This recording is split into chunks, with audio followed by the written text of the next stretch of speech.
again, in the modern narrative, if that's your feeling of jealousy and you feel like monogamy can protect you from that, the unsaid rule is if I restrict my partner's access to other romantic relationships, I can protect myself from them realizing I'm not good enough. I mean, it speaks to how much you have to accept and learn to love yourself.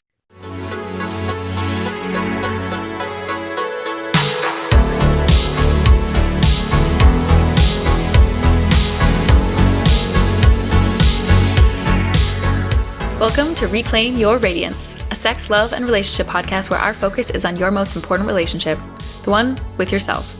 Each episode, we are joined by an insightful guest who shares their story about how they've become their best, most radiant selves, despite diverse challenges. We dive into the depths of loving yourself, creating healthy relationships, and prioritizing pleasure, play, and joy, all while never shying away from the tough stuff. Are you ready? Let's get to it.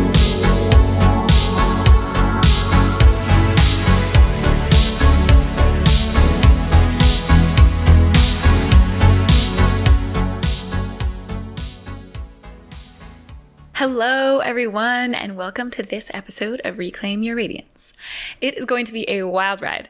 Today, we are joined by my good friend Westley, who is a history buff, a writer, an enthusiastic debater, a very well-spoken man, and one who has spent many years practicing polyamory in his relationships. Today, we embark on the journey of discussing the topics and ideas put forth by the book More Than Two by Rickert and Franklin Veaux. In this episode, we cover many of the themes and ideas from the first third of the book. At a later date, we're going to discuss the latter parts of the book, but for now, even our quick quips and very fast banter couldn't cover all that this book has to offer.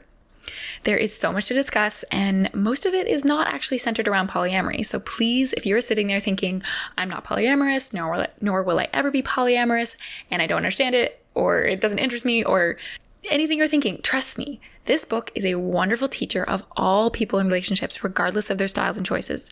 This is not an episode about polyamory. It's about how to cope with jealousy and how to communicate effectively and how we define commitment and how we define honesty and the nuances in people's interpretations of others' actions and so much more. We stated in the episode, but it's well worth repeating now, that our goal here is acceptance for all with whatever choices people make in their relationships. The second goal is to choose consciously what is right for you and for the right reasons, for your reasons, not what society has told you or coerced you to choose.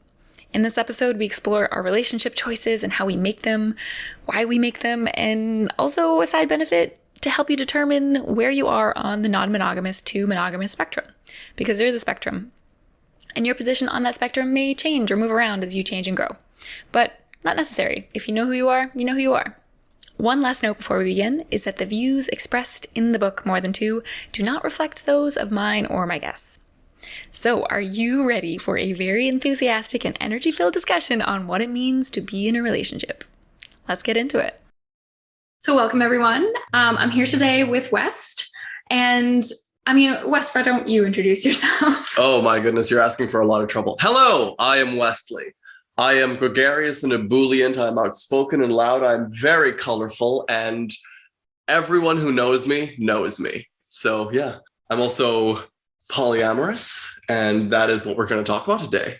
Yes. So I am coming on as the just entering into it, dipping my toes in the waters, really interested in it. It seems to align with me a lot, even though I'm bumping and grazing up against it, especially with all the people that are entering my life as well. And then, Wes is here as my almost not expert, because I guess it's such a new field, and that's what they say, right? That there's no experts in it, but that you have the knowledge of living through it for how many years now? That's a very difficult question to answer. So let's say 4. Yeah, right. As many as it feels right. Yes. Yeah. All right, cool. Yeah. So today we wanted to walk through the book More Than Two by, who's it by? It is by Franklin Veaux and Rickert. Yes. So it is one of the first polyamorous Bibles, I would say. And it's a guide to, ethical polyamory, and they use their own experiences to outline just so much good information. I feel like I'm just going to say this a million times throughout this episode of just oh my God, there was so much good stuff in it. And I cannot get over just how every sentence is very impactful, and you kind of need to stop and breathe and Like myself as a non-polyamorous person and like, oh, I'm good at communication. Like in the communication chapter, first line, you're not good at communication. It is a fantastic book. And I suggest it to people who are monogamous, who are dedicated, strictly know they're monogamous, don't want to change. I say, you know what? Great. And that's one of the biggest points that I want to bring across is that polyamory isn't for everyone. And that's okay. Monogamy isn't for everyone. And that's okay. But this book, More Than Two, is great. Even if you know you're going to stay monogamous the whole way through, if you know it isn't going to change your mind, and then even if it doesn't change your mind, it's still so great for just strategies on going through relationships. Now, I quickly also wanted to touch on one of the things that you said about how there's no experts in polyamory. And I would say that's because there's no experts in relationships. Because you can't really say, I'm an expert boyfriend. I mean, if you're doing it professionally, you're not really doing it right. You can be a coach and there could be an expert in that realm. But if you're in it, you can only ever see it from a first person perspective. Very true. Yeah. And this is why we all need relationship coaches and coaches for everything we do. And even the biggest experts in the world need a coach because you need somebody with that exterior perspective on your life because you can never be subjective with your own relationship. It's called perspective blindness. Yeah. That's that sounds correct. Yes. Yeah. So you have read the first half of the book. I have read the full thing a couple times because it is definitely one of those rereads. Go away, think about it, come back to it with other questions and new experiences. It's a very enlightening and illuminating read to go through. Very, very good. Enough gushing. For now, we'll gush again later. We will definitely gush again later. Did you want to start off with any questions you had for me specifically? Something nagging at you? No, but I figured we could just kind of go through chapter by chapter. Likely this will be a much larger discussion than, however long we're able to talk for until we get a little bit exhausted. Probably somewhere around the hour mark, because usually when I'm like, oh my gosh, that's enough talking. We'll do part two. Yeah, we'll do a part two. So I kind of wanted to start where the book starts, right? Which is are you polyamorous? Starting the journey. Yeah. Right. And again, it doesn't matter if you're polyamorous or monogamous. I think what matters is that you thought about it and and you're doing it intentionally, right? And I think so much of us are just doing monogamous from an unintentional, this is just what I was taught and this is what everyone else does and this is what society's doing. And that's where you might run into issues because you're kind of pushing it down. I agree that it is definitely cultural. There's a lot of historical backstory to this, but it is a very Western idea that you can only love one person. And it isn't ever really explicitly stated, but there is definitely a script. And we get a lot of it it is codified a lot in rom-coms, but boy meets girl, they fall in love, they split up for a little bit, they get back together. And then there's the happily ever after, which implies moving in together, getting married. The relationship escalator. Yeah. Such a good term. There are these beats that you hit. And one of the things that was in the book that will be discussed in the later parts is how it talks about you don't choose your relationships. And that is a very almost deified perspective of it because the relationships happen naturally, whether you want to or not, and you cannot put any cognitive thought into it. You have to work on it once you're in it, but you cannot choose your relationship any more than you can choose what flavor of ice cream you like. Right. And people get into that trouble a lot. And I think I definitely have, let's not even say I definitely have where I'm this is what I want in a partner. And I want this and this and this, and this would be nice. And this would be nice. And then you just have this checklist that you fulfilled, but are you actually compatible with this person? You can't just fulfill all your needs and all this checklist on a person. They're a person. They're going to change and grow and you're going to change and grow. And hopefully you can, help each other through that. But the idea of the relationship escalator and that's what it was called of okay, we're going up this and this is the next step in the relationship. And this is the next step where that really can restrict you and make you feel awful is when you go seemingly of what society tells you is backwards, right? For example, you move in with your partner and all of a sudden that's not working. And moving out is this feeling of failure and feeling of, oh my gosh, we failed at this. We're just no, not at all. But that's what we're taught to believe. Yes. And I don't want to name any religions specifically, but there is this old world belief that once you married a person, you literally became one soul.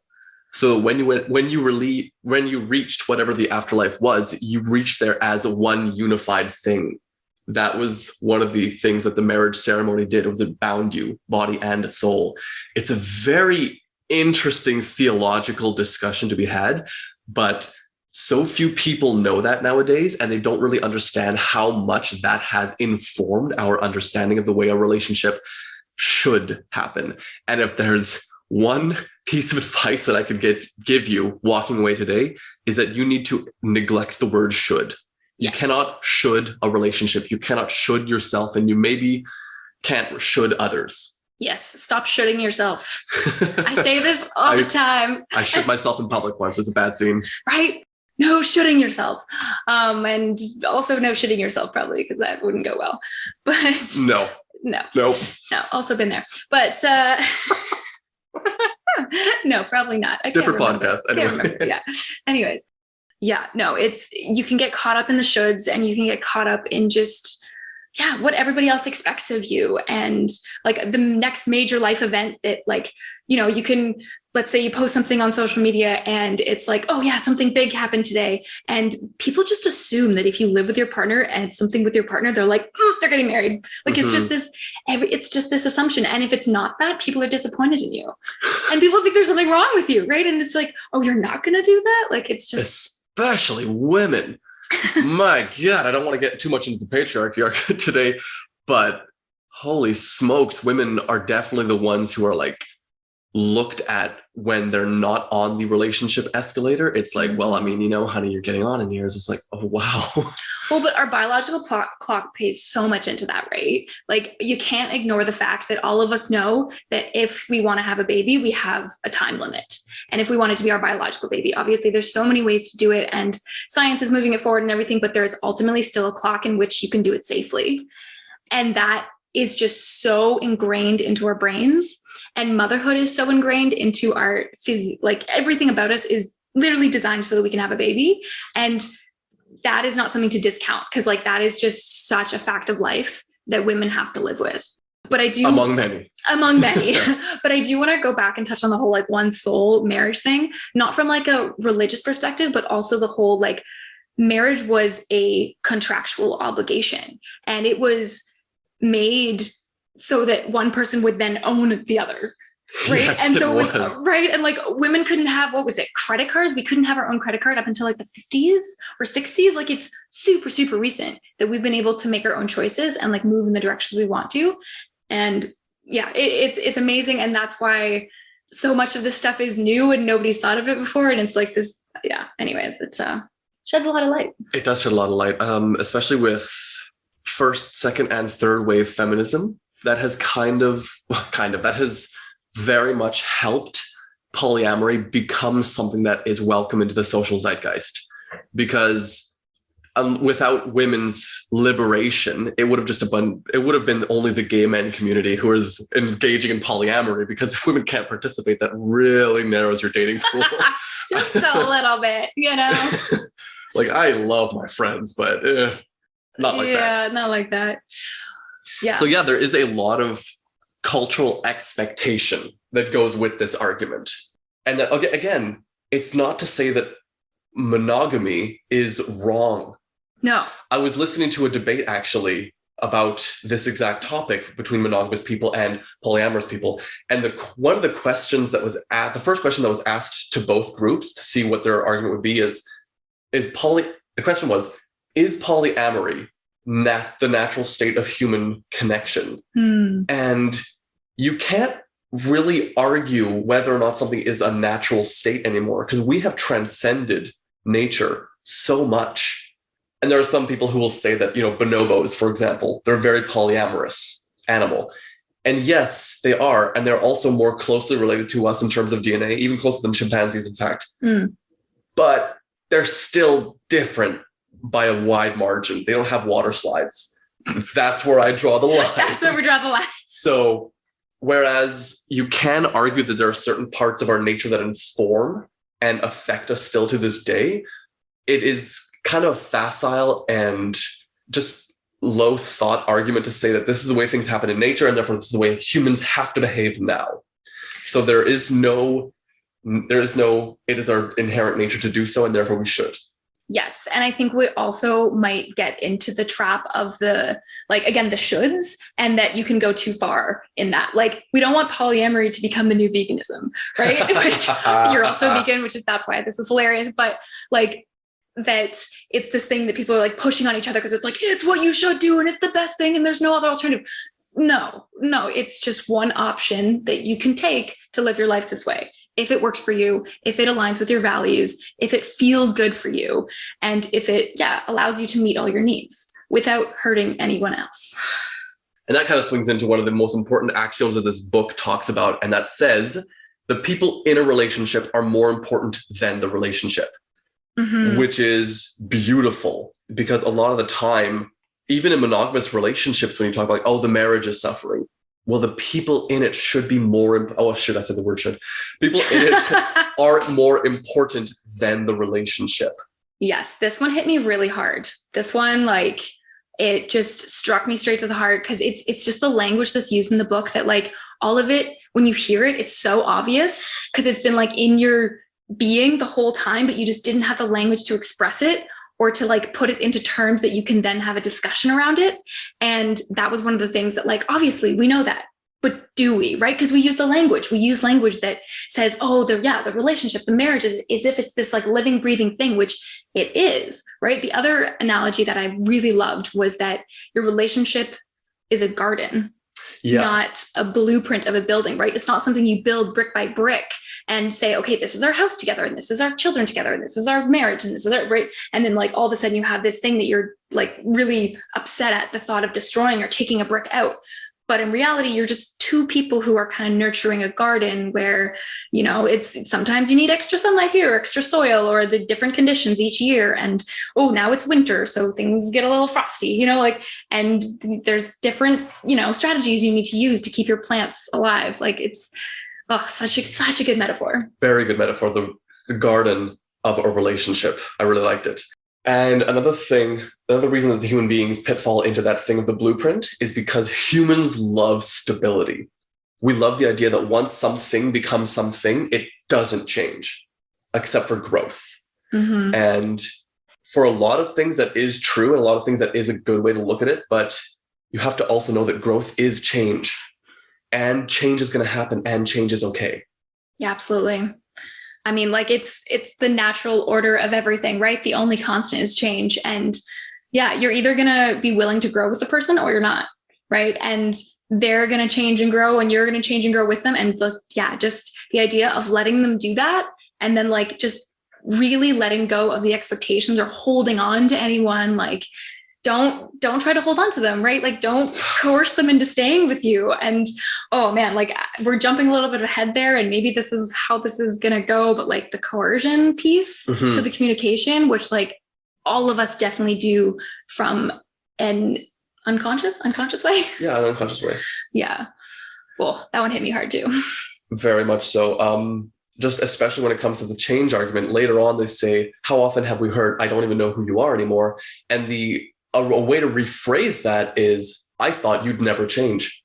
And when you phrase it like that, you can't help but to think, oh my gosh, you're right. That is a sneakily toxic way of thinking about things.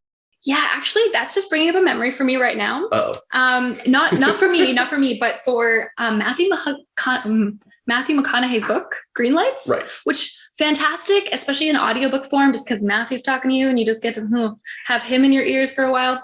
But he's just got a sexy voice. Let's all admit that.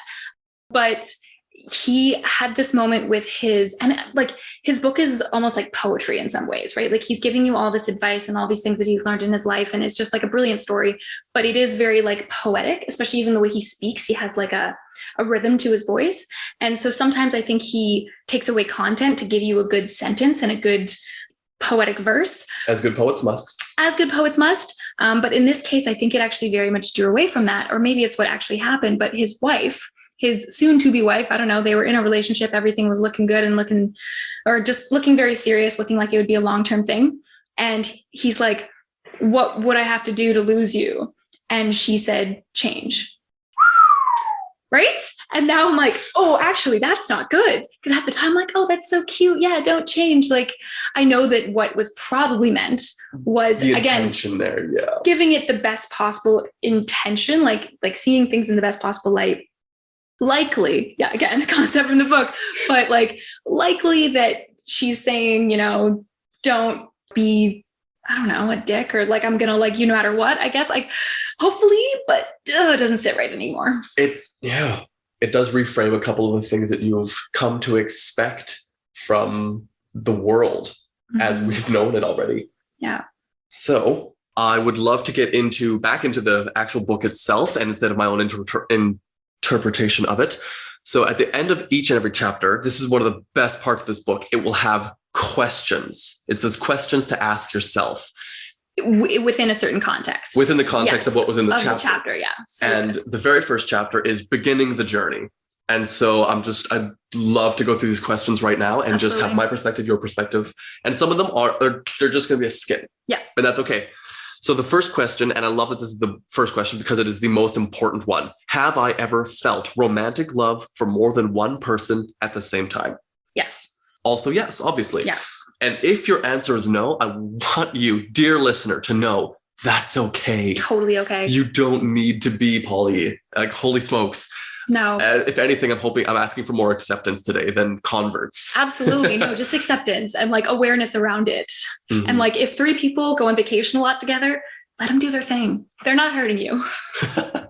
Yes. Second question. Do I feel there can be only one true love or one real soulmate? No. I say there can be. There can be. Yeah. But yeah, this is the word can really frames this one as it's possible. And I think anything is possible. Yeah. I'm of the mind that, I mean, romantically in my heart, right? I'm such a fucking romantic, you know, it's just, it's in me. And I'd like to believe it. And there's definitely, but I think we all have multiple soulmates. I think that's the way I'd put it. And there's even argument for like your best friends are your soulmates because they're the ones who like really know you and grow with you. And sometimes romantic relationships, there's just too much standing in the way. Soulmate is a lot of responsibility, especially when like you're my soulmate. And again, with that whole thing of the social prescriptive nature of the relationship escalator, it means these things have to occur. You don't even have to be saying that, but as soon as you even acknowledge to yourself, this person's my soulmate, the idea of losing them is so scary. Right? Like that is too much responsibility for one person. It is. I love one of the concepts that I've heard is 1 + 1 = 3. And this is, again, going back to the concept of garden. One complete person plus one complete person creates a third thing, and that is the relationship. And this is one of the ways to avoid codependent relationships or outright dependent relationships. And I'm not saying that you have to be a complete person in yourself, because that requires so much time and effort and exploration in life and experience. And some people don't get there, and that's also okay. But yeah, you don't have to do that first. You can do that while being in the relationship. You can do that while living. Yeah, life is a journey. Life is a process. Oh, also another lovely, lovely metaphor that I just latched onto as being like brilliant is like, there's no destination. Again, we all know this, but like that, like your relationship pictured as the horizon, you're always walking towards it. There's never this destination. There's never this house on the other side of the horizon that you're trying to reach. Because if there is, it's death. Exactly. Not to get literally morbid, but come on. Right. Exactly. Like, oh yeah. So being a complete person, being happy with yourself this is aside from the book entirely. This is just like, that's good advice. Yes. Actually, the other thing I wanted to mention is like picturing the relationship as this third entity can be so powerful in terms of like really disassociating, and don't like really disassociate with it, but like, right. You can't spell disassociate without disass. So keep going. Yeah. Disass. But like, keeping it exterior to you in the way that you might a business, for example, that like, it's this thing that you're nurturing and you're growing, but it doesn't directly impact you in that way, right? That like, if you take it away, you're nothing less. You're still you still like, you're still That's everything beautiful. Amazing about you.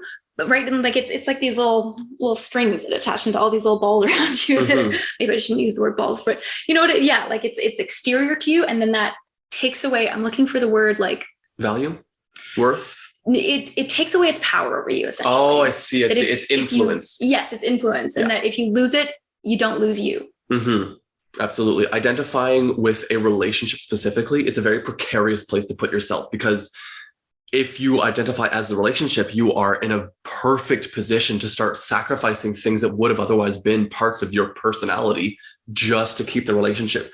And this can lead into very toxic, abusive situations, which are very, very not fun. Oh, yeah.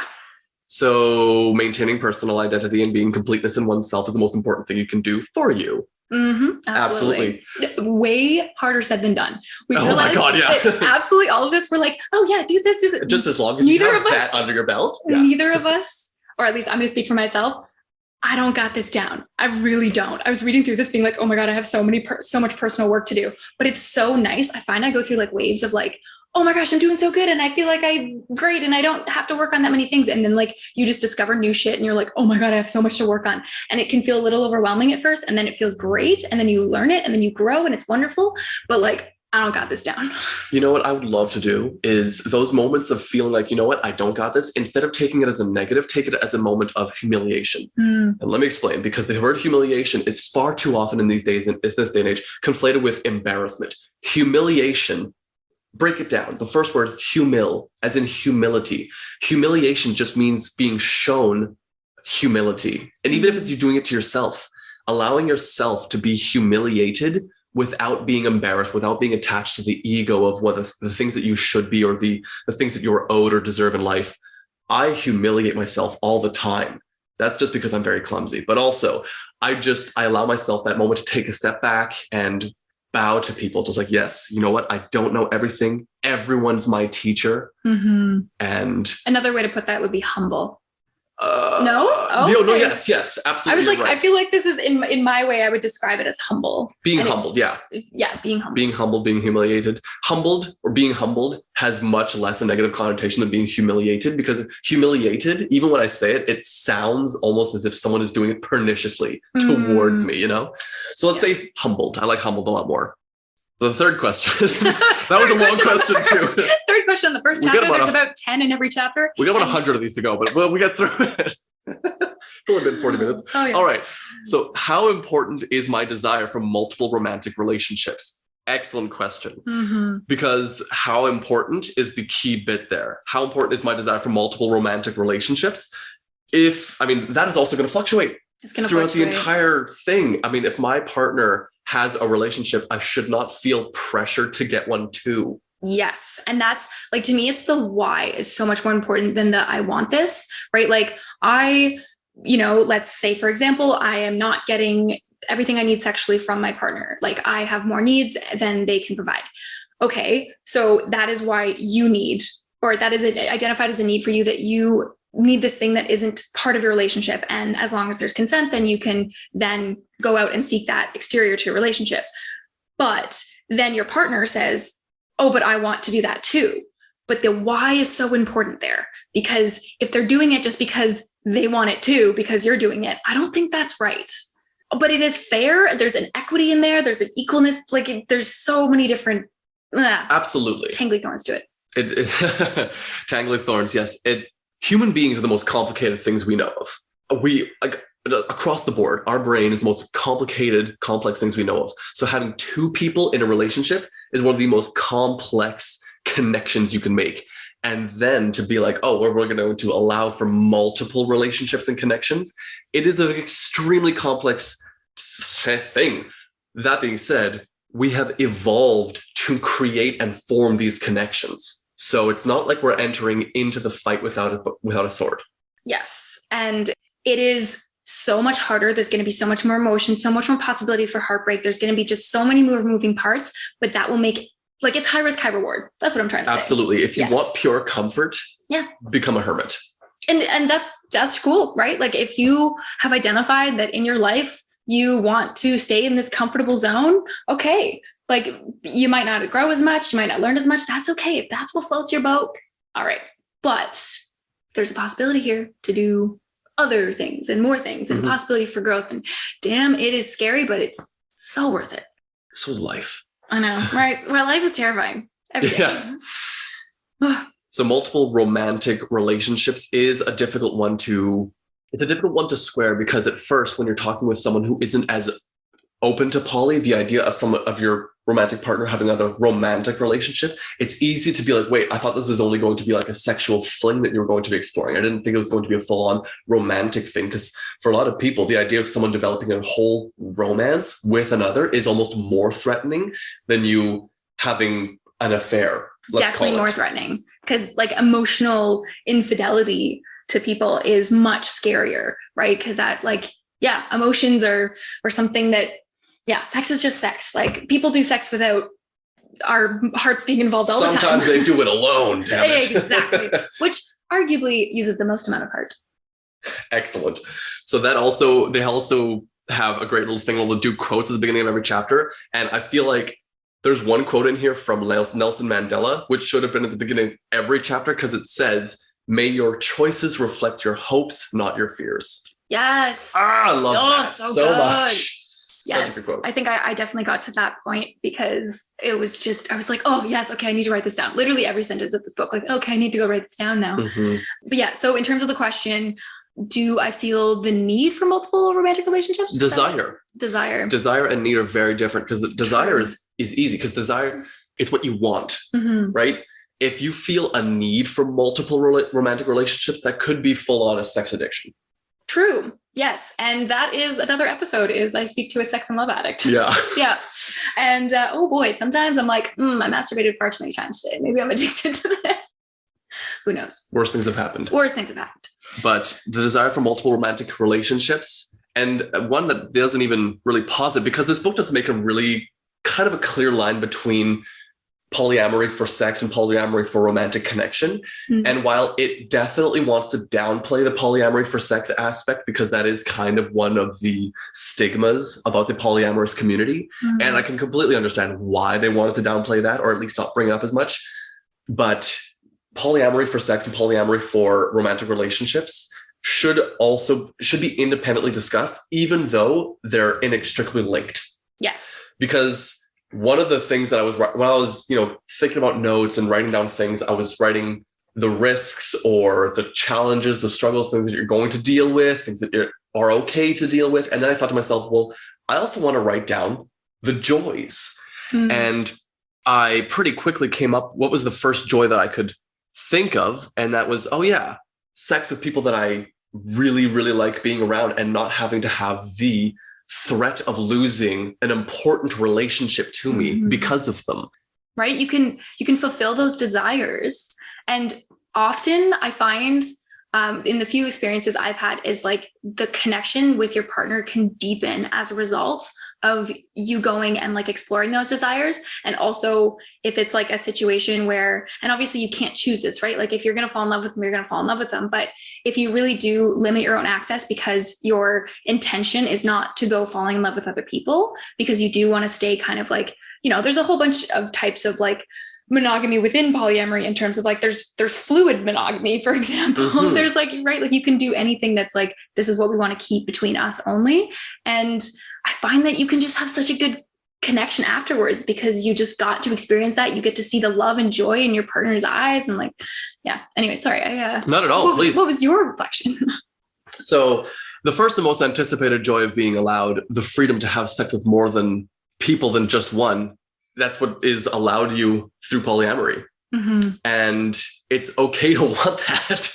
Yeah. It's good. It's not, of course, the only reason. I also kind of want to address the idea of it's just sanctioned cheating.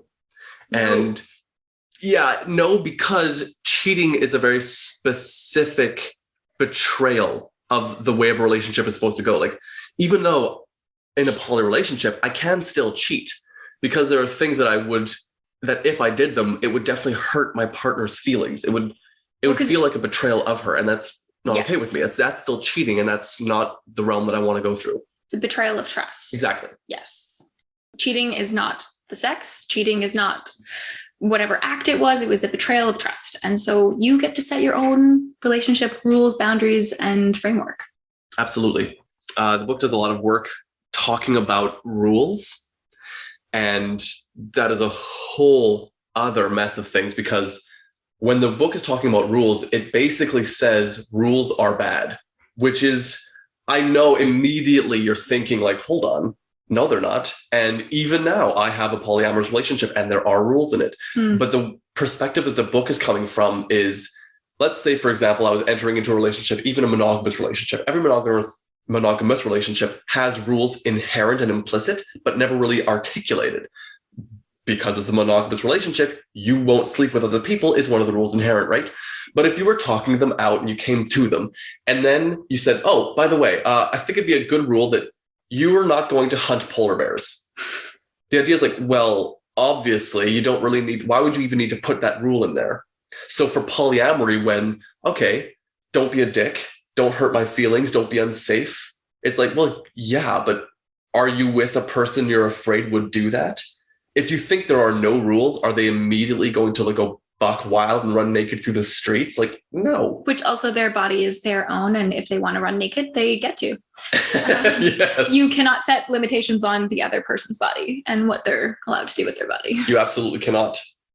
Yeah, because I think that's where it gets into rules is like, there's so many, right? There's a difference between boundaries and expressing that like, this is a place where I'm uncomfortable with. But I think of the way the book handles it and talking about like, okay, you feel uncomfortable, explore that uncomfortableness, stretch that uncomfortableness. And that's where you're going to encounter the most growth.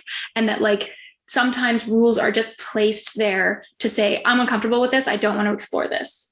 And that's fair because we're all allowed our own level of comfort, right? Like this is where you're comfortable and you want this level of comfort, right? You don't want to just go balls to the wall, like, let's go crazy and let's see what happens. I get that. And there's also steps, right? There's like, this is how far we're going right now. And this is what we're going to try right now, right? Like these are the places we're going to explore first.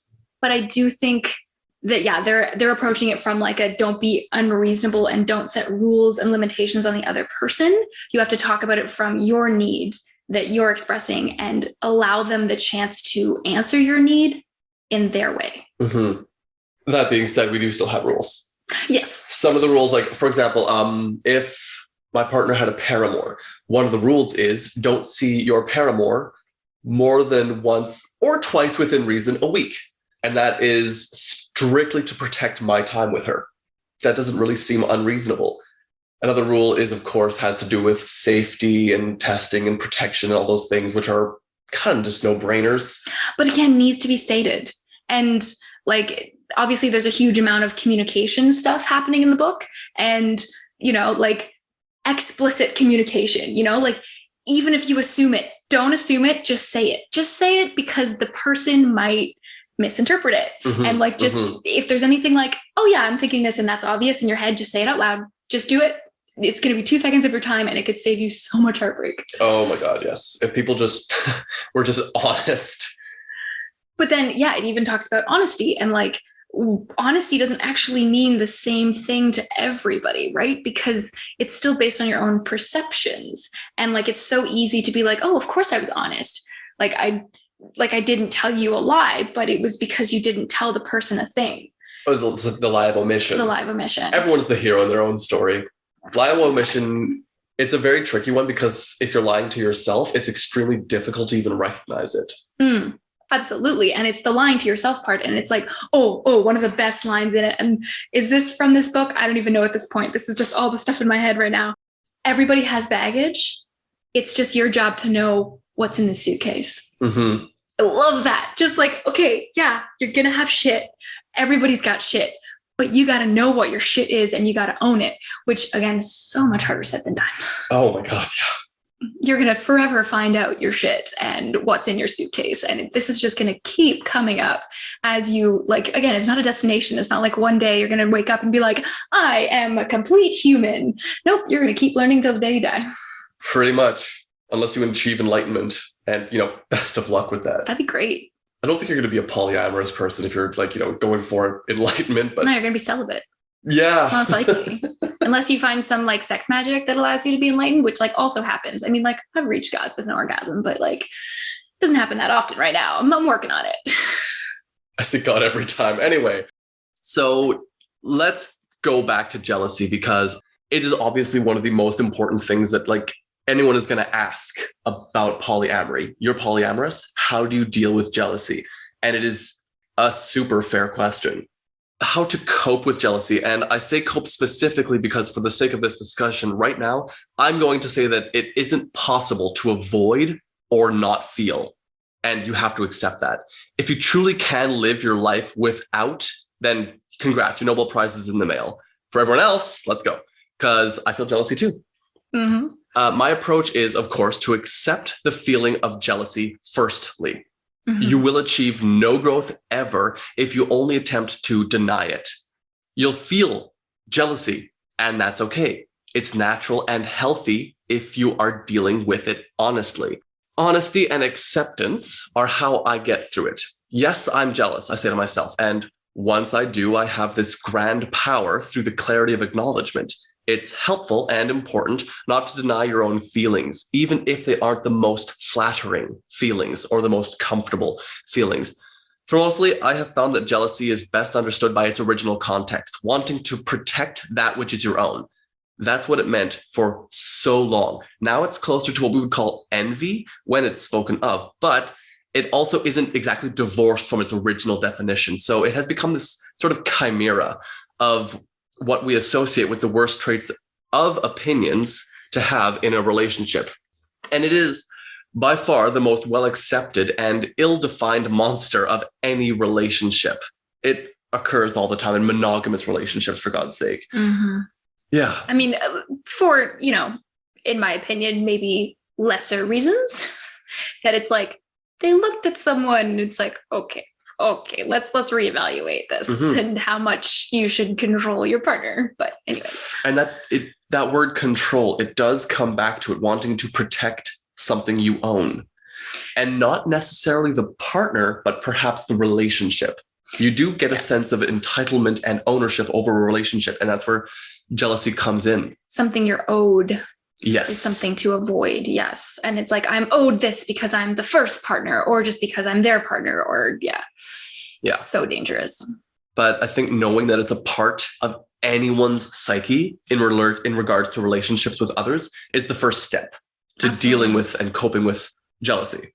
It's an emotion, and emotions are like the weather, and you should observe them, and you should observe them, and you should, think about what they're trying to tell you, and then kind of try to let them go. And again, so much harder said than done. I know. Absolutely. One of the best things that I try to do is repeat the following mantra. I don't control them. I can't control them. And crucially, I wouldn't if I could. Because that's not a relationship. I don't control them. I can't control them. And I wouldn't if I could. If I was given the opportunity, I would not accept that responsibility. Right. And it's so crucial to try to retrain your brain to look at it as this beautiful part of your life right now, and to not try to hold on to it, right? That it's there. And if it's serving you, if it's making your life better, if it's bringing in more love and more support and more joy, and that's amazing. And if it stops doing those things, maybe it's time to not have that relationship in your life anymore. But that it's not something that you're just going to hold on to and squeeze harder and harder, because the harder you squeeze, the more you're going to fear that you're going to lose it. And then you're just going to not have fun in it because you're going to be so afraid that you're going to lose it. And you're going to lose it anyways. Like either by, and again, it's like straight out of the book, but like either by the fact that you're going to, eventually die, or the fact that people break up. Like even the best of relationships, like people break up, and you might as well enjoy it now while you have it and not be afraid of losing it. Yes, that is a very existential perspective, and I love that. Yeah, that one was a lot. I know, it's great. Like, whoa, that was a lot. Okay, let's dial that back. But like, it's a lot to be like, you're gonna lose it anyways. So like, but sometimes that's what it takes, is like the big smack above the head to be like, there's a time limit on this, no matter what. So use your time well. Again, too much of a No. On today's episode of Reclaiming Your Radiance, we're reviewing the Bhagavad Gita. Fantastic. Right, but it's a lot, but it's like, it's this disattachment, right? Like anything you're attached to, anything you're afraid of losing is going to become like a little bit of a dark hole. And so like being able to just kind of separate yourself from it and being like, they're going to do what they're going to do, and this is going to be what it's going to be, and I can do my best, and that's it. Jealous or not, this person is choosing to be with me. And that, whether I'm jealous or not, I'm not going to change the outcome here. And the choice is so important to me. Like, oh my gosh, I went in my first love. Not my first boyfriend, but my first love, different things. Sorry. Mhm. We did one of those like stupid like lock things, right? Like, Oh yeah. put a lock on a bridge, and we did it back in my hometown, and we kept the keys. I wanted to keep the keys. I put them on necklaces and I gave one to him and I had one for me. And people were like, what? You're supposed to throw that in the river. And I was like, yeah, but then it wouldn't be a choice. To me, every single day I wear that key is a choice. Like, I can go unlock that lock if I want to. And it's like, it's very symbolic to me of like, I can go take off that relationship and throw the relationship in the river.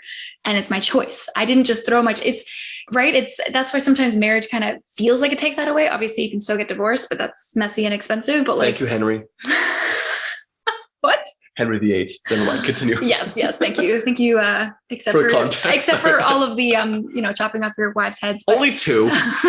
I mean, wait, what do you mean only? Wow. That's wow. a lot. That's a lot of chopping off heads 2 out of 6 in a is person's terrible. lifetime. It's twice the amount of years that you decided, yeah, you're going to die now.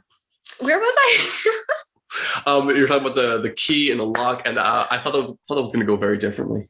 Yeah, no, I thought, and like, this was me when I was like 19. I was like, no, I want this to be a choice. Every single day, I want it to be a conscious choice. And I think that is the best way to look at it, is like every single day you are choosing to be with them.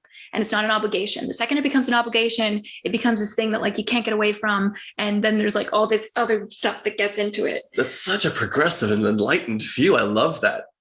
Thanks. 19-year-old Kris. She had a couple good ones. Is the lock still there?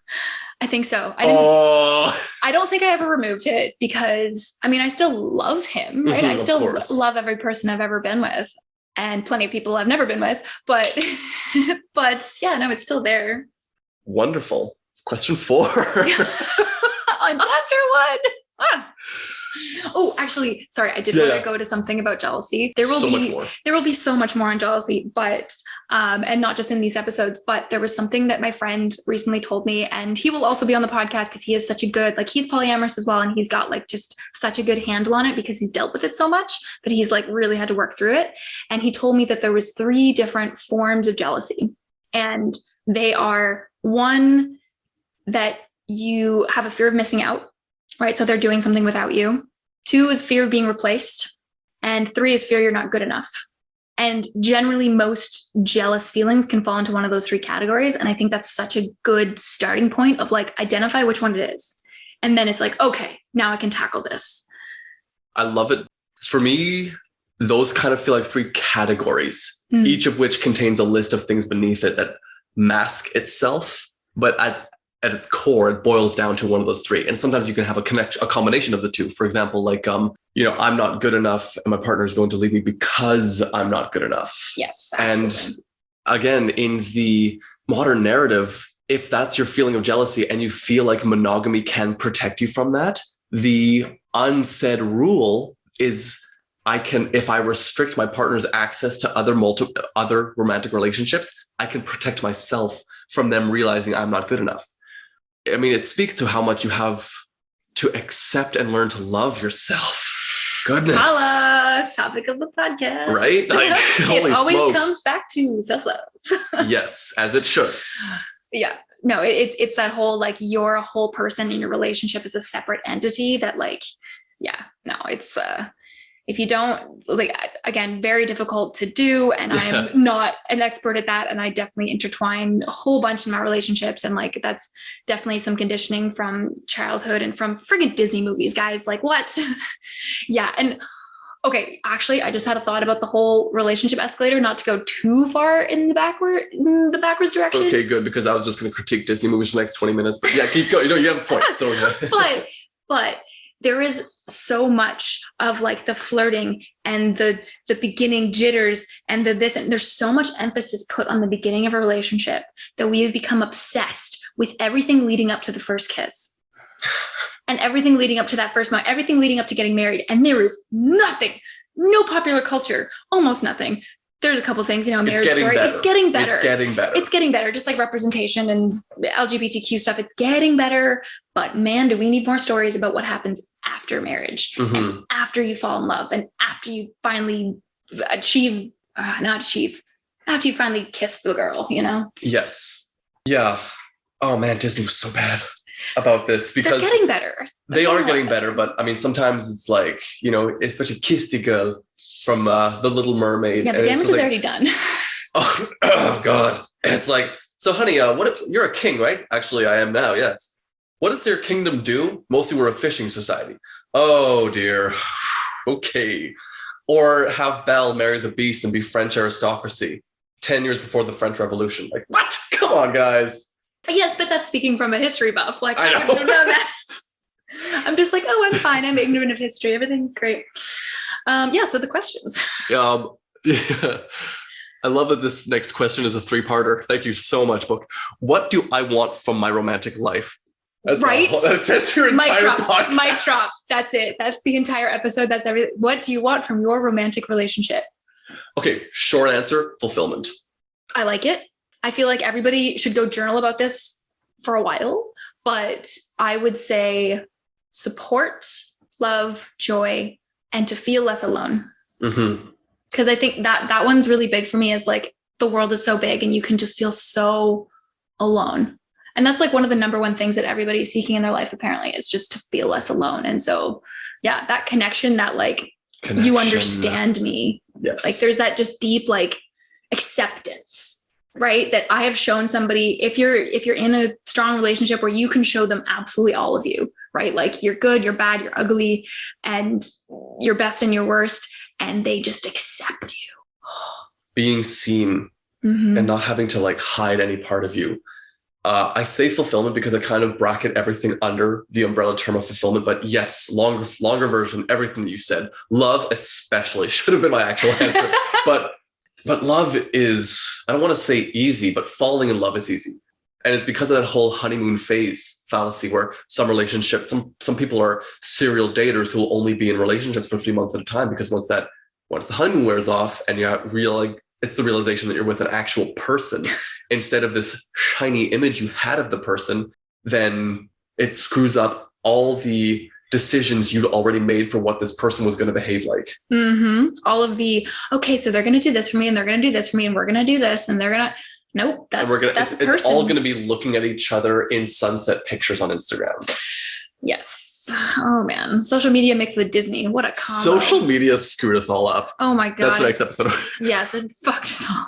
Next one is, am I open to multiple sexual relationships, romantic relationships, or both? And I would also argue, am I open to a important person to me being allowed those multiple sexual or romantic relationships as well? Yes, right. Because like I have never had any issue. Like I have always had that craving and that desire, and especially being bisexual, I've always had a small piece of this because, and like it's touched on in the book too, that like, men are okay with you sleeping with other women, but then like the second it comes to another man, oh yeah, there's like a boundary put up there, right? But the first step there is sleeping with other women because they can't see themselves in those shoes, and like there's just this, you can't do that. You don't have a vagina. And and then there's different, like, should they be involved and all this stuff. But I've never had an issue being the one doing that. I've never felt any guilt. Always feels great. But it's when it's the person I love doing it, it's like, oh, now all of a sudden there's a lot there. And if your answer to this, like, do I want sexual relationships with or romantic relationships with others? Or am I okay with my partner having it? If your answer is no, also okay. Analyze why and make sure that it's clearly defined and understood, especially in this day and age, because with polyamory becoming more accepted and with people using the term, well, we're only dating, without that being a defined thing. Like, okay, then you can be falling into some pitfalls, and that can turn a lot of people off of poly, because if you think that's all it is, I can see why you'd be against that. I completely understand. So just also want to admit something to you. The whole thing where, like, if my girlfriend wanted to have a female partner, it doesn't bother me, versus if my girlfriend had a male partner, it's more of a, let's call it challenge or opportunity for growth if I want to be a boss. I am totally that way. Yeah. It's super weird. My girlfriend. Every man. Yeah. My girlfriend could be with another woman, and I could, even if there's no expectation on my part to be like, oh, can I join? Like, even if that's never, even if I know, like, one of my partners, I have been in this situation where one of my partners had been like starting to date a woman, and I was in the other room and could hear them. And I just put earplugs in and didn't bother me in the least. Mm-hmm. But if it had been another man, I would never have welcomed. I never would have allowed that. No. Not in the same house, obviously. No. Like if you're going to his place, that's different. That's a clear boundary to me. Like, I mean, but obviously it wouldn't be to everybody. I mean, that would have to be discussed. But like in the same house, being able to hear it, oh God, no. Yes, but I don't know why. Okay, I know why, because I think it's sexism. Like, I need you to tell me that it's not, because for personally, I think it's just because I'm sexist. It like, could be. You can bang as many women as you want. Cool, go for it. Have fun. I think, though, it's ultimately like that you don't feel there's as much threat of being replaced. I think threat is the key here. Threat. And I don't, it's that you don't see yourself as them. It's like how if there's a female protagonist in a story, apparently it's very uncommon, or it's less common for men to be able to identify with that female protagonist. Same as, but with women, when there's a male protagonist, we're able to identify with them, potentially because we've been forced to for so long. Right, because you have no other option. No other option. And we want to identify with these stories and with these heroes. But that is a proven fact. And that is why for so long, the protagonists were mostly male, because they wanted to reach everybody. And they were like, well, women are willing to accept this, but since men aren't, like, whatever. We're going to go for the widest audience. But that's a question of like the chicken or the egg, like which came first kind of thing. Exactly. And now, of course, once they've embraced that and there's so many more female protagonists and stories about women and stories that are all women, and men are accepting that and men are watching Ripley. it. And exactly, Cora, like just all this. Yes, Cora. But I think that's part of it. Just a quick shout out to Legend of Korra seasons 1 and 3 only. Thank you. Yeah. Oh, I can't believe I missed the LGBTQ moment at the end. I didn't see it. Somebody had to point it out years later. That's such a Dumbledore saying after the fact, like, come on, just own it. Your fans wanted nothing where you gave us a powerful woman of color. Right. Okay? I'm sorry. In any other situation, there would have been a kiss at the end. And for anybody who doesn't know what we're talking about, essentially go watch Legend of Korra. It's amazing. It's the follow-up to Avatar. A whole bunch of new stuff is coming out. It's wonderful. But essentially there was like this like queer baiting moment at the end where these two women who have had this like a long build up hold hands and like walk out into the distance together essentially. Well, yeah. But instead of every other story where the end would be to kiss. Right. Every single other one, which there's issues with that too. And it's great when it's all of a sudden this like thing where it's like, oh my God, they didn't kiss at the end. They're so progressive. That was not the argument. Come on. The end of Avatar, The Last Airbender. Yeah. One show ago, it had 12-year-olds doing it. Mm-hmm. We're okay. We can move. We can see this. Right. The ending was a kiss between two 12-year-olds. And now it's like, these guys are teenagers and we're not going to make them kiss because they're two females. But to be fair. At the end of the series. Anyway, sorry. To be fair, though, the reason behind that was that, again, their audiences weren't used to a female protagonist. So they had a key spot on television. They were showing to a younger audience and they had a female protagonist. And that was very rare for that time. And that was very new and very testing, right? Like they were pushing the boundaries, having a female and a female of color, like a whole bunch of stuff as that protagonist. And so they did what they could. It's hard. Never mind. Never mind. They did do what they could. Anyways, that was a long tangent. But yes, it was. It's an amazing show. But yes, essentially evaluate both those questions, right? Oh, yeah. Like if you're okay with it, if you're okay with your partner being okay with it, and a no on either side does not mean that you're not. It doesn't mean that you're bad. It doesn't mean that you're wrong about anything. It means that this is, whether culturally or inherently informed, this is a barrier for you, and explore why. Right. And I think it's important to differentiate between the culture and whether it's true for you. Right. And that's where I struggle a lot is like, is this culturally informed? In which case I want to debunk it and take that away from my life, that barrier, or is this just inherent part of me? And should I just accept it and live that way? Yeah, absolutely. And the third and final point of question 4 is, if I want more than one lover, what degree of closeness and intimacy do I expect? And what do I offer? Now, that is a very, very, very difficult one because that is going to be informed by the person. Sometimes you have connections that are purely and only sexual. Sometimes you have connections that are more friendship. Like we like, yeah, I'm in a poly relationship and, I'm seeing this woman named Damia, but we don't really have sex that often. We just hang out. We have a really deep emotional connection. So is it a romantic thing? I guess, but it doesn't really have to be viewed through that lens. So this part of it is going to be huge asterisks. It depends on on the individual, that whole thing of a human beings are the most complicated creatures. I always have a different feeling depending on the person, whether or not I'm like, oh, I could definitely do poly with this person. Because it really depends on the person for me. Like some people, I'm like, I could never do poly with them, which ultimately means that I don't trust them. Right? That's really what that's telling me, is that there is something that I inherently don't feel comfortable, don't trust, don't feel like they would hold to my boundaries, right? Or you have like too much of a fluffy, like, oh my God, we're in a relationship, that like you're just not going to be okay with them with other people, I guess. I don't know. Yes. It's a difficult one. It is a difficult one because relationships are hard. And managing and the understatement of interpersonal. Yeah. Relationships are hard. That's the new title of this episode. Yes, hot take. Yeah. Relationships are hard, messy, complicated, and one of the most rewarding things you will ever do in your life. Yep. Just. And one of the best parts of being alive. One of the best parts of being alive. Connection. And one of the things that I would love to do just in my own personal journey through life is change the word relationship. Because when you say relationship, you mean boyfriend, girlfriend. You mean husband, wife. Like you and I have a relationship. Friends. That's a relationship. Well, that's relationship anarchy. Oh, dear. And actually, it's been mentioned before. A friend of mine who was on the podcast earlier, shout out to episode 5. They spoke briefly about relationship anarchy, which was the first mention I had heard of it. And then it was mentioned in this book, which was really surprising to me. And that essentially it's that every relationship in your life, you can hold them kind of in equal importance, right? And they're kind of like all on their different platters. And you also think about how much we put onto one relationship.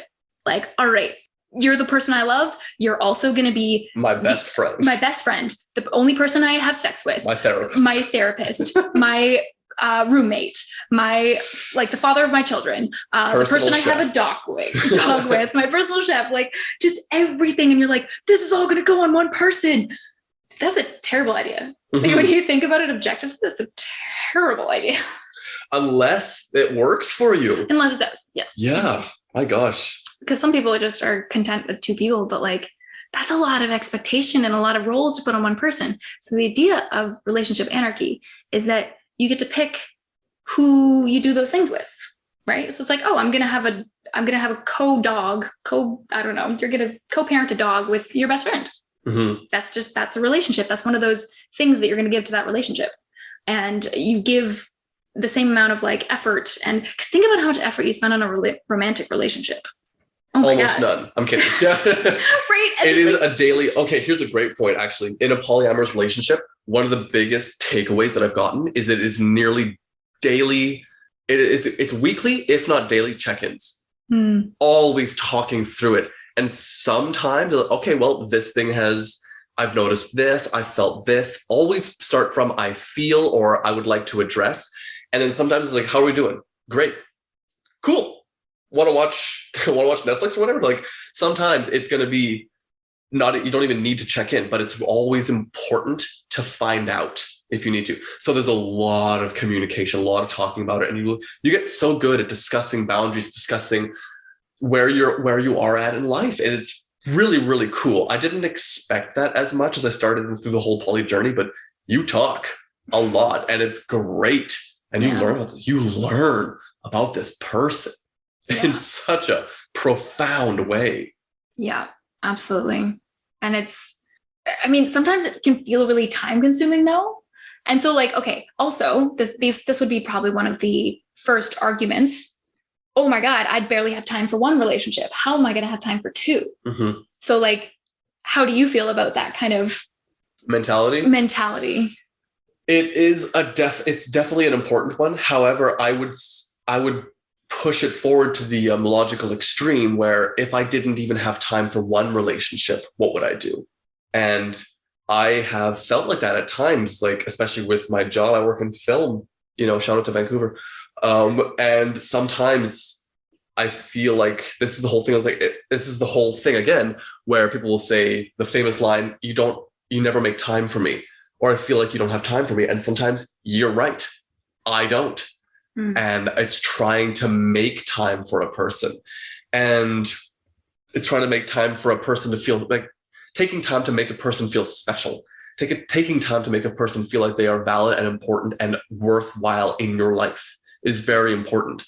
if you genuinely do not have time to maintain two relationships, maybe one of your relationships is a friends with benefits kind of thing. I mean, I don't even know if I want to call it a poly relationship, because for 2 years, it was just this friends with benefits. And she was an excellent friend. And we always only referred to our relationships as friend. And sometimes we would have fantastic sex. And sometimes we wouldn't see each other for 2 weeks. And we never had that expectation put on each other. That's not to say that a relationship with expectation is bad, because sometimes, a lot of the times, it's really nice, because a relationship expectation goes both ways. Right. And then somebody's there for you. And yeah. Somebody's there for you. Yes. So if you're with a person and you feel like you don't have enough time to see them, living with them is a really quick solution to that. I know that I'm not saying that, oh, this is a quick fix. But it is a way to see them more often. It's also a way to see them too often. Yes, you're right. Yeah. And if you ever fall into that part of a relationship where you're seeing a person too often and you feel like you don't have enough time to yourself, even if you're the kind of person who thinks you don't need time to yourself, it's important to take that step back, be honest and say, you know what? I do need time for me. Vocalize and say, listen, I feel like I need more time for myself. It's nothing wrong with you or our relationship. It is just something that I would like to treat as more important. And I want to take steps to make this better for myself. Yeah, absolutely. And like what you're demonstrating is, direct communication, right? And the language that they use was so helpful to be like, yes, I've seen this. Yes, I've done this sometimes. That's what that is. Thank you for the words. So like passive communication being the opposite of direct communication, that like passive is like, oh my gosh, like there was an example where this woman who grew up in a different cultural situation. One. Yes, the cookie one. Right. Yes. So in like British culture, for example, it's sometimes expected that you do this passive communication thing where you don't actually say what you want. And if you say what you want, you're being rude and you're being just like assertive and aggressive. Like, and just awful in general. Right. And nobody can do it. And everybody has to save face if something happens. And so, for example, the last cookie, right. And you have to ask like, oh, does anybody want that cookie? But what you're actually trying to say is, bitch, I want that cookie. And like, you can't come out and say that. And somebody else who doesn't know this, like not judging, doesn't know this communication style of a particular culture, wouldn't understand that they can't just be like, oh yeah, I totally want it. What they're saying is, dibs, this is mine, but I'm going to not act like I want it, but I really want it. It is hyper politeness, which comes from many centuries of we own the world, what's left. Let's refine culture to an extreme degree. Not a bad thing, England. I love you. Yeah, but also not helpful and not a good way to go. Like, because think about it in terms of like, we've all heard this trope too of, oh, like, do you kind of want to, like, are you interested in getting Thai food tonight? Like, right. But like, what you're actually trying to say is, I would like Thai food. Would you like to come get Thai food with me? And again, dinner, not a big deal, but think about it in a bigger context. Yes. The classic, most boyfriends have experienced, it's pretty cold in here. The guys are like, you're right. And then she's just like, so you just not care about me anymore? Like, whoa, exactly. What? And so then it's like this, like you attribute like this unsaid thing. Like, no, that wasn't said. Don't put stuff in the sentence that wasn't said. Did they say it? No, then don't put it there. It wasn't there. It's a tough one because we have to, as much as throughout this entire thing, we've been talking about your style is your style. And if it works for you, it works for you. I am going to fall on one side or the other here. And it's especially difficult because it does have an element of, masculine identity in this culture, because men are taught from a very young age direct communication. And it is sort of a thing in our culture where men are taught one thing, women are taught another, whereas women communicate more passively. And I don't want to be making broad generalizations, statements like that, but it just seems to be an overall trend that is because of the way women are taught and where men are told to be more direct. Yes. It's the manlier way, you talk about the direct action. And I am going to say that being direct in communication is better. Oh, absolutely. Not to say that, men are better in society, but direct communication is just, I just think it's better. And you should, oh shit, I should. No, the should. The dreaded should. Yeah. Direct communication is good, and I would highly encourage taking steps towards allowing yourself that space to be direct. Mm-hmm. Speak up for what you want. Yes. And take the last cookie, damn you. We were, yes. And I guess I didn't actually think about that when I was reading it. I was just like, yes, of course, be direct. You need to be direct. Like, because, and what the book is saying, yeah, too, is like, what they're trying to do is give you common things that have gone wrong and be like, okay, like, yes, there's so many different ways to do this, but like, we've seen this fail time and time again. There's no right way to do this, but there's pretty clear wrong way to do this, right? And the direct communication is just such an essential part of that. And it does say that, like, yeah, like if you're trying to be polyamorous and you do recognize that you're a passive communicator, just maybe do these things and try to learn how to be a direct communicator, because it might not go so well. Mm-hmm. Especially because the unsaid thing can be a limit or a barrier that you didn't even realize was as important to you until it came up as a jealousy thing. And then it has been this unspoken thing for so long, and you feel almost uncomfortable speaking it out because we've gone this far. But yeah, I fall on the side of direct communication. Yes. And so for those of you, I'm looking up on my notes of the book in terms of, do you directly communicate? All right. So directly communicating, saying plainly what you think and what you need. But okay, then there's the larger picture of you need to know what you want, which is ultimately the hardest part of all of this, right? So directly communicate what you feel. What you feel, yes. And then maybe try to go a couple layers deeper and be like, nice. And try to figure out what you want or what you need based on how you feel. But those two are not the same thing, right? Like, you feel jealousy. What you need is for them to show you how they care for you, right? Especially in certain situations. These things always trigger my jealousy. It would be great if you could show me how much I mean to you in these situations, but then leave that open-ended for them to decide how they show you that emotion. Absolutely. Right? Don't be like, you need to come do this. No. Mm-hmm. This is what I need, but it's up to you to give me that in whatever way feels best to you. Other things on this list, no hidden intent. Which, yeah, say what you need, and declarative statements, not questions. Like I need this, not like, don't beat around the bush, just say it again, direct, mm-hmm. And using plain language, right? Because, there's one thing doesn't mean the other. Like a relationship, that word is loaded. So is the word commitment. So is the word sex. Sex doesn't mean the same thing to everybody. Right. And that was another thing that was said in the book, like, is making out sex. To most people, okay, that's a kind of an extreme example. Let's go with oral sex. Is a blowjob sex? Some people will say yes, some people will say no. Unless it's like, penetrative sex, then it's not really sex. And which is really, really often offensive to people on the LGBTQ scale. I know. Because there's no such thing as penetrative sex between two women. So does that mean we don't ever get to have sex? Mm-hmm. Nope, that is false. And so then you need to come up with a different definition. Yes, and then it's sex. Oh, but it was devoid completely of romantic, attachment, or it was completely unemotional. It was just this raw, like, mechanical animal thing. Is that better or worse? And another thing is a really great thing to do, especially when it comes to communication, and as long as we're talking about passive and direct communication, is when you're in direct communication, think of a scenario that would be uncomfortable for you and talk about it. Think of like, oh, okay, well, I think it would be a triggering emotional state for me if I were to see you making out with someone while he was fondling you in public. And you know what? It's right. That would make me jealous. Analyze why, discuss it between the two of you. And if it comes to a thing like, oh yeah, well, let's have the broader conversation about public displays of affection. Yeah. Then. I mean, right. It's like, it opens up so many cans of worms, but like, that are all so worth talking about. And yes. But it just takes two people who are willing to spend that time on it.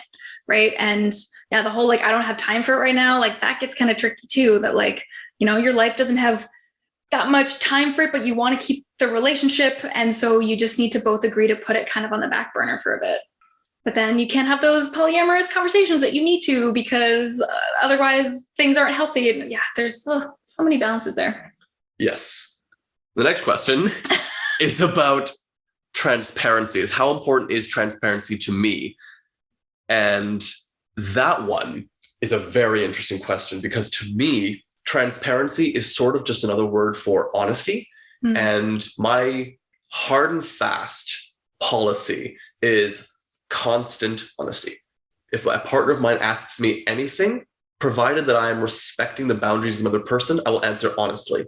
Yes, I completely agree. Honesty is like one of the pillars of my beliefs. And like, I just honesty. And like the whole like, oh, I don't want to hurt you. And so I wasn't honest with you. No, that's so much more painful. So much more painful. Yeah. But the book touches on a very important part about honesty, in that it doesn't mean the same thing to everybody. Right. And you'd think it would be obvious. Yeah. Like you'd think it would be obvious, but like this one was like, oh, right. Like, because to me, this is honest, but to somebody else, like I left something out, right? Like I thought I told you all the things about this encounter with this person, but to you, this was a very important detail that was a lie by omission. Like, let's say to them, it was very important to know, to use a ridiculous example, that you kissed exactly 5 times, right? But in your description, you were like, we kissed a couple of times, right? And to them, that's like a huge lie, and that's dishonest. And they needed to know that number because for some reason that was important to them. And it doesn't really matter why, it just was. And so now you're lying, and that's not honest. And it comes out sometime later. And right. And like, again, a little example, but like, what is honesty? Yeah. And here's another very sticky one that kind of has come up with one of my previous partners. So let's say that I was at a party, and a couple of our friends were there, but I was there with a paramour. So did you make out with her? Well, of course I did, yes. But if I left out in front of our friends, that might be something that would be a barrier for her. That might be something that would be a struggle and a challenge for her, because now she feels as though she's being taken advantage of, or she feels like others might think that's what's happening to her. Yes. Yeah, so this is just another example. I mean, that's this whole conversation on its own. Like, how do we behave towards paramours around our friend group? Mm-hmm. Yeah. And that's a discussion to be had. And again, it's an individual thing. If your friend group, you know that they're not comfortable with poly, then maybe public displays of affection aren't for you. Maybe those friends aren't for you. Maybe those friends, I mean, I don't want to be too dismissive of people who are strictly monogamous, but because everyone's got their own path. No, but it's more the acceptance, right? The acceptance level is a good point. You're right. It doesn't matter what you do for you. It's accepting other people and what they do for them. Mm-hmm.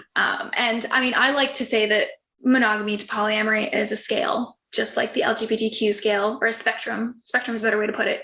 That, it goes to 0 from 100, and you're somewhere on that scale. And there are people who are at the exact end of all those scales, right? There are people who are like, I am dead straight, and there was nothing curvy about me. They're not curvy, but you know what I mean? Like, there's, oh my gosh, my favorite term is noodle lesbians or noodle girls. Noodle girls. They're straight until they get wet. Nice. It's terrible, but oh god, that's a good one.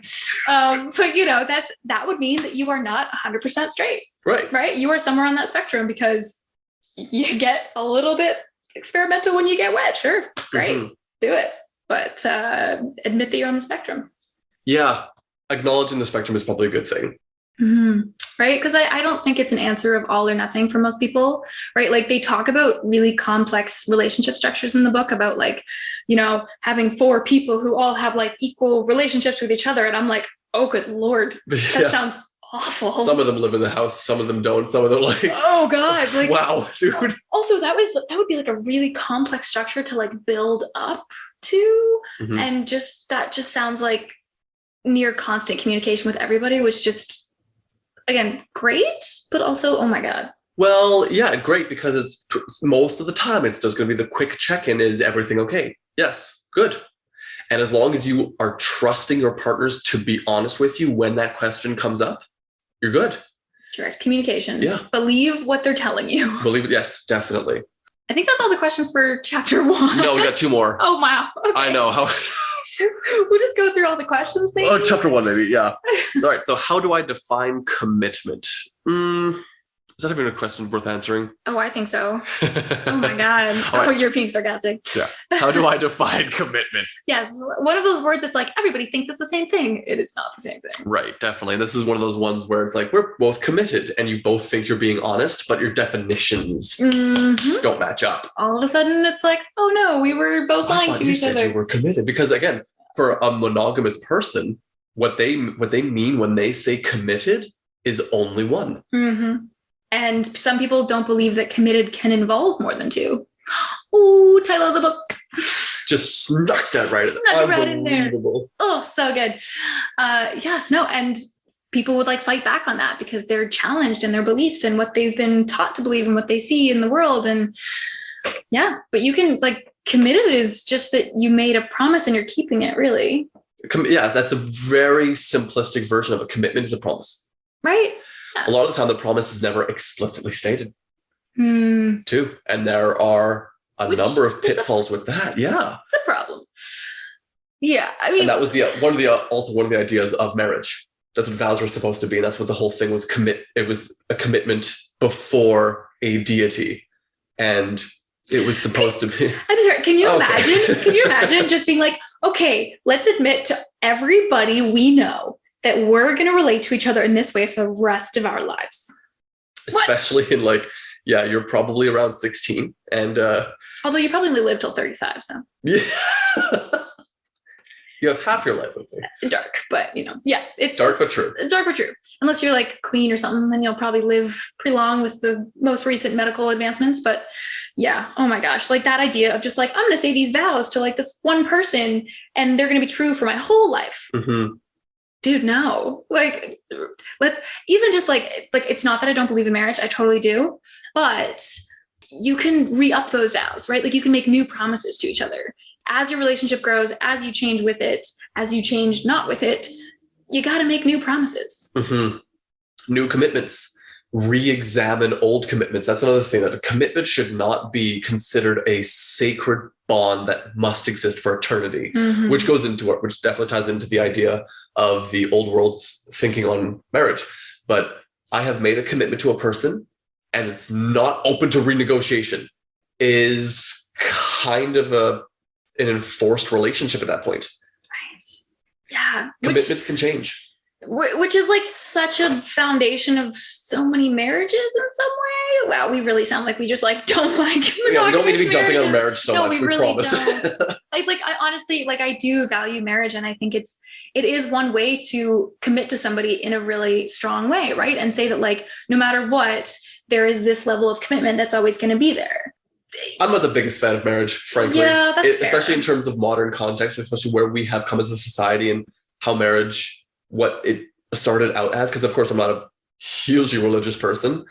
No, but I think it's the government contract thing. It's a government contract thing. It's also like, it's just very useful. So it's a very useful tool if you want to like move around with your partner, if you want all the rights that comes from being family with your partner, right? It's a way to tax exempt status.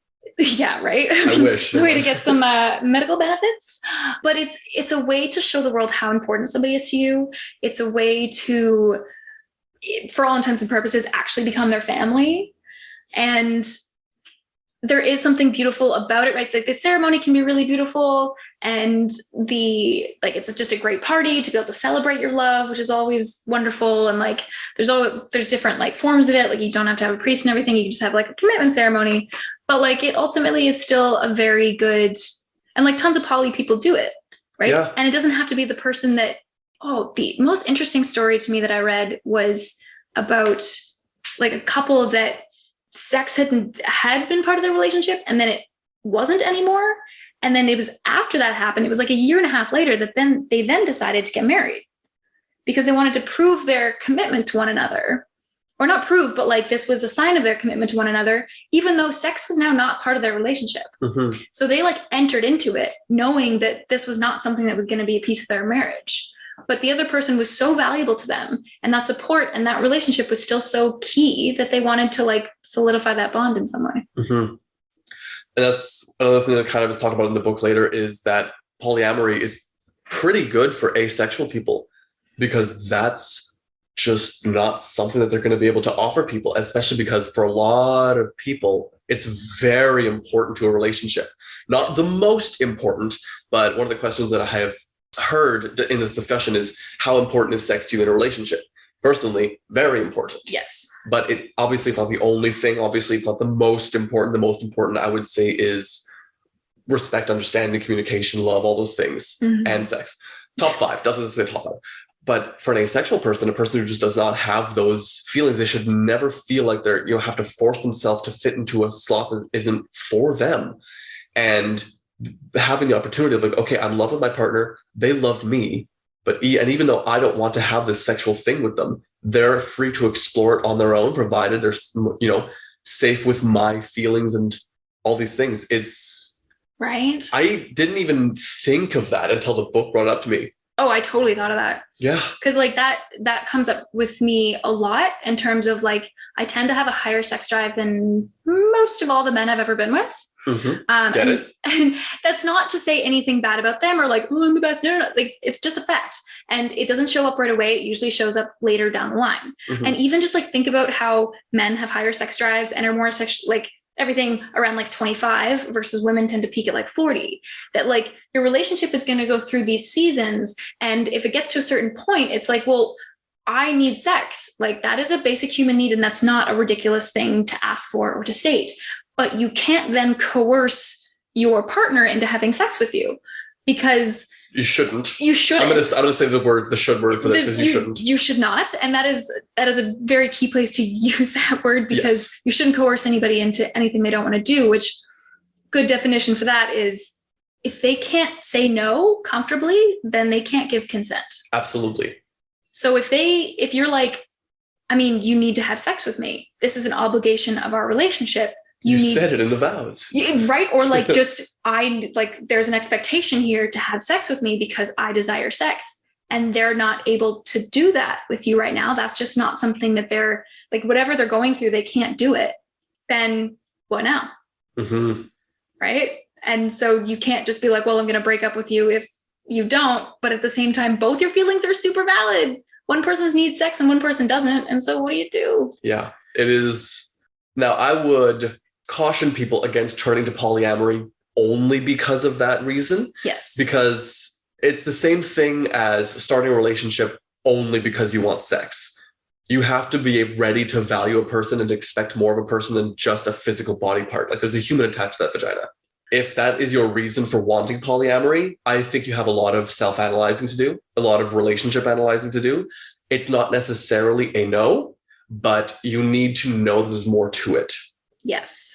And the really brilliant way they put it was to look at it more from your perspective of what do you offer instead of what you're getting from people. And yeah, that was one of the other main pillars of the book is like, people are people, people aren't things. People are people, people aren't things. Yeah, I guess they said that much more eloquently, but like it's perfect. They're not things. They're not some checklist. They're not like, I need sex, so I'm going to go get sex from this person. I need this, so I'm going to go get this from this person. Like you can't, and then, in this relationship, I'm missing A, B, and C. I'm going to go get A and B from this person and C from this person. And that's what polyamory is serving. No, like it can't be like that. It has to be that you're like, these are the things you offer, right? So I'm not seeking a person to give me a child. I am offering the opportunity to start a family. I am not seeking a person who wants to try BDSM. I am offering the desire to explore BDSM. And it's like, it can feel like the same thing, but I feel like it makes a very dramatic shift in your mindset. It's very different. It is polar opposite to where it started from. I would say it's a very different thing. And it's also a healthier way to look at it. Because if you're only thinking about what you're getting from a relationship instead of what you're willing to put into and share in a relationship, then you're kind of starting from a fallacy. I would always say that it's not something that you're giving or something that you're getting. It has to be something that you're sharing with a person who isn't a thing. I like that. Who isn't a thing. Yeah. just speak that at the end. Just isn't a thing. No, I love that. That's really beautiful. And let's do the final question. If I am already in a relationship, does my desire for others come from dissatisfaction or unhappiness with my current relationship? Exactly what we were just talking about. So important. Yes, we literally just answered this. I love it. Yes. And if I were in a relationship that met my needs, would I still want multiple partners? Great way of putting the question, because also, yes, you're not in a relationship to meet needs.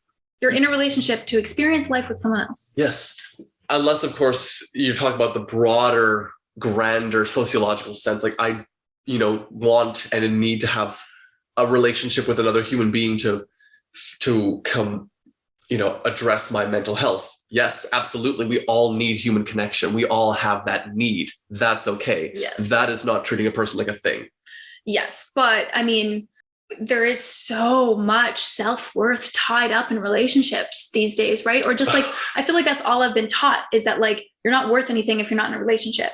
We've inherited that. We've inherited that. And like, no matter how much you try to separate yourself from it, it's always there. It's, oh my gosh, I'm worth less because I'm not in a relationship. And that still follows me around like a ghost. Wild. Yeah, it's not great.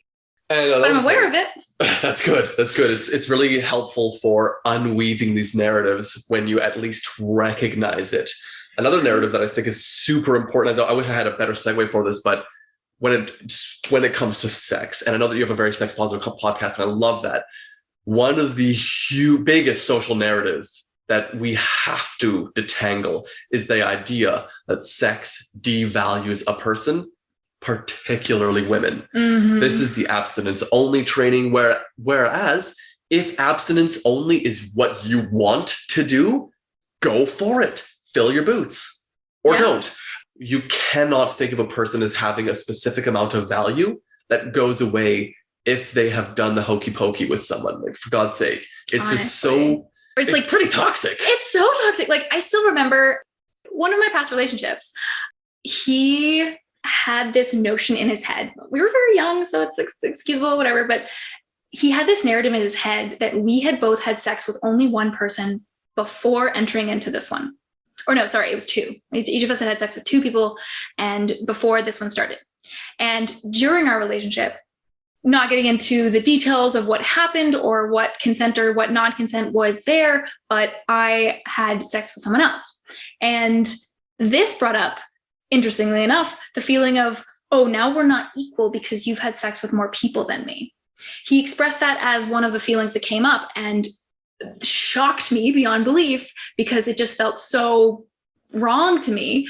But to be fair, that was his valid emotion. And so we tried to address that, past that.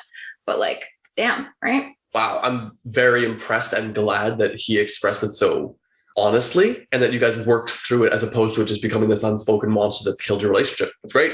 Might have still killed our relationship, but there was many other reasons for that. And foot and mouth. Sweet. It's all good. Yeah.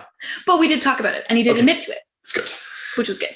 Yeah. But yeah, no, oh my gosh, value based on like, this person is great because, or like, this person is valuable to me, or like, you have to prove your value by having sex with them within a couple number of dates, because otherwise you're not worth anything and you're never going to have sex. And you're, oh my gosh, all of that shame on doing it or not doing it, or how many people you've done it with, or how you do it, or whether or not you're able to make the man come, or like, oh man, I was with somebody not terribly long ago that we were watching TV after having had sex, and he looked at the person on the screen and the man had finished and he was like, oh, do you want me to keep going? Do you want me to go down on you? And she was like, oh, no, it's fine. Which bad non-direct communication, because obviously it was probably a yes.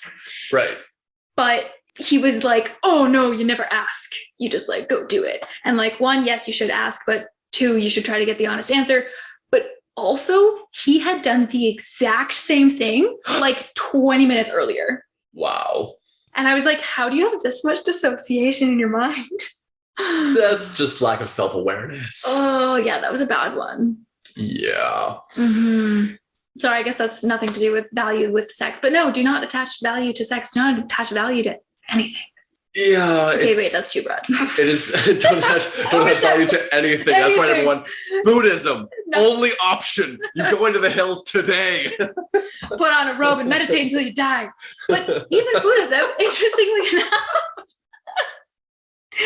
Well, so now that we've destroyed our momentum there to look at questions and decided that we feel like we covered a lot of it. Definitely great first chapter. Yes, definitely great first chapter. No, I would say that was like the first 7 chapters. But I think the first chapter's questions, because they're all based around like, are you poly, are like really important to look at first, and also wouldn't come up naturally in our conversations. Whereas all the other questions kind of like percolate out. All the other questions are very specified. Yes. And we entered into those specificities just via the natural flow of our conversation, which is great. Yes, it has been very enjoyable. Yeah, so thank you so much for coming on. I feel like I talked more than you did, which I apologize. I just got so excited. I was like, oh, I want to tell these stories. But thank you for being my expert witness in polyamory. Damn right. Always such a pleasure talking to you. And before we go, is there anything you would like to plug? Anything you would like to tell people about? Where can they find you? Where can they connect with you? I am West.Vandenberg on Instagram, where I'm not active. I'm yeah. I mean, but if you want to see some dope fire art, feel free to follow me. I mean, you're also an author. Yeah, I'm getting there. Maybe my next podcast I'll have published one of the 10 books. I've written 10 books. Oh, I just haven't published anything because I'm very lazy. Books are good. I don't know. DM me. We'll find out a way. So. If you want to talk to him more, he's there. Awesome. All right. Thank you so much. Always a pleasure. And with that, we come to the end of this episode of Reclaim Your Radiance. Thank you so much for listening in. If you enjoyed this episode and came away with some valuable insights, the absolute best way you can show your support and appreciation is by sharing it with your friends or on social media. Your support is absolutely invaluable. To connect, find us on Instagram at @HellOfAHall or on TikTok at Reclaim Your Radiance. Or you can sign up for our mailing list to receive bonus content and stay in touch with what's happening in the world of Reclaim Your Radiance, including local workshops, retreats, self-love courses, personal one-on-one coaching, and so much more. Head on over to the episode notes in the show description to find those links, and we hope to hear from you soon. All right, everyone, until next time, stay radiant.